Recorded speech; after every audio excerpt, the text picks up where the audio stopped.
So as we're thinking about makerspaces, we live in this broader community of interrelated ideas, the hacker movement, the maker movement, entrepreneurship, citizen science. And then there's this other one, DIY bio and biohacking. These might seem scary or outlandish to some folks that are less familiar, but they really are kindred spirits to the maker movement and part of it, because it's about bringing tools and technologies to the community in order that you have new capabilities and understanding. And there's been some evolving information about what these labs can be, an incredible drop in price in what they cost.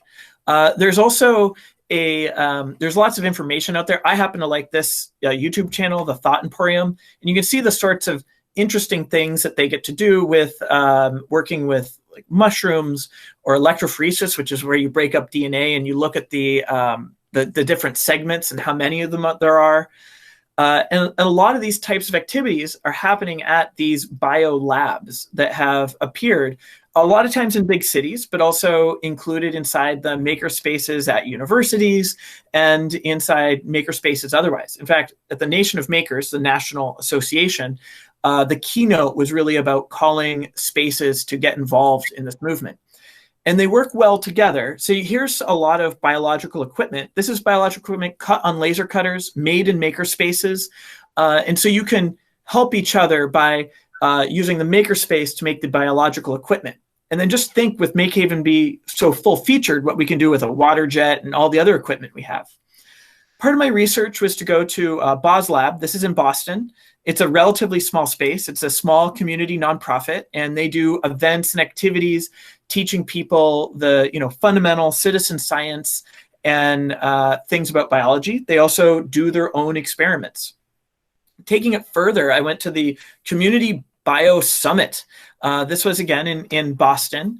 And these are people from all around the world who are educators and are makers related to biology. And they come together to share the types of projects that they're working on, as well as share best practices and try and address some of the broader concerns that come up when you talk about biology.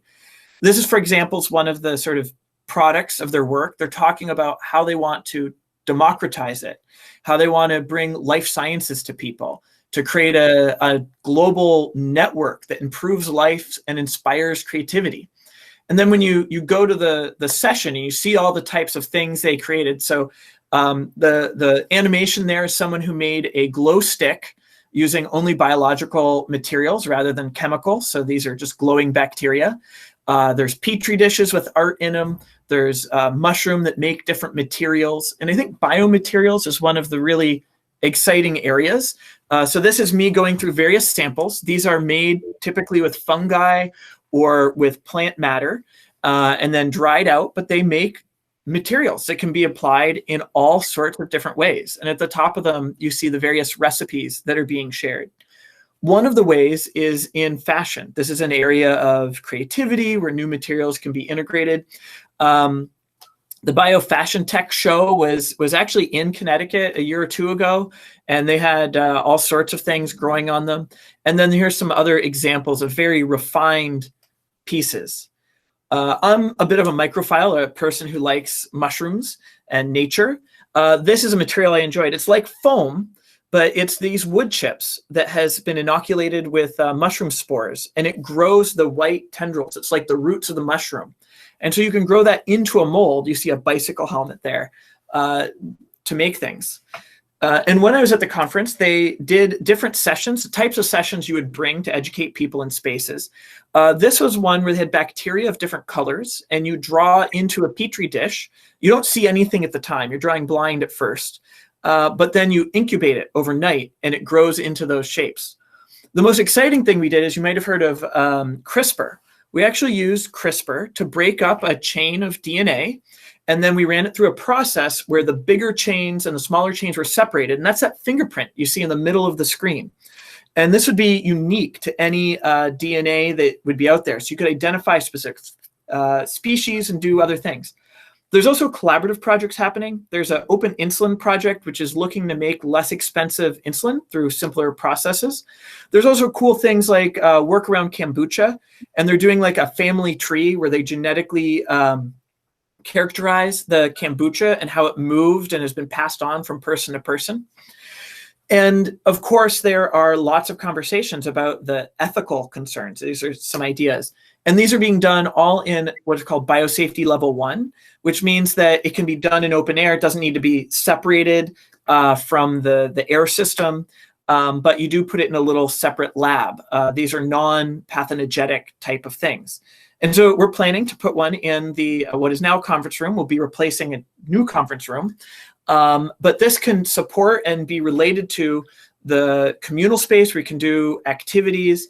We can bring people in to do the biological work. And we have a rich wealth of knowledge with the different universities around here. We have a grant in the finalization process, so it's pretty sure, but I'm waiting. And we'll be able to get all the fundamental equipment to get a basic biolab where it can do most of these experiments and educational activities in the near future. In the next few months, we'll at least have the foundations of this started. This is a rendering I did of how this this little community lab will look like. And of course, as we're doing different experiments that don't need to be in the lab, we actually expand out into the main space. And where it goes next is education. So we look to what other spaces are doing. There's a whole bunch of education, but there's also how to grow almost anything, which is done by the fellow who hosted the workshops. And we're a fabrication lab, and they do a bio academy, a sister to the fabrication academy that Corey talked about.